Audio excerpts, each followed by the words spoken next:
Ang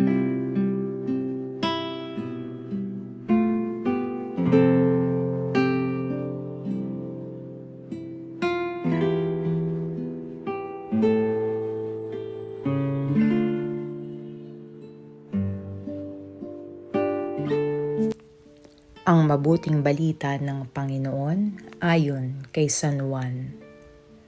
Kinagabihan ng linggo ding iyon, ang mga alagad ay nagkakatipon.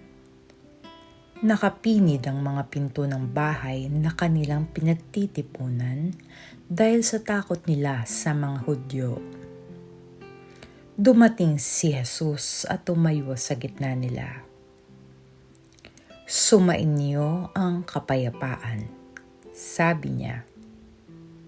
Pagkasabi nito, ipinakita niya ang kanyang mga kamay at ang kanyang tagiliran. Tuwang-tuwa ang mga alagad nang makita ang Panginoon. Sinabi na naman ni Jesus, "Sumainyo ang kapayapaan. Kung paano sinugo ako ng Ama, gayon din naman sinusugo ko kayo."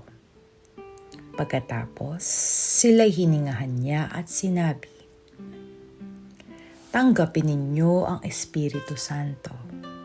Ang patawarin nyo sa kanilang mga kasalanan ay pinatawad na nga. Ang hindi ninyo patawarin ay hindi nga pinatawad." Ang mabuting balita ng Panginoon.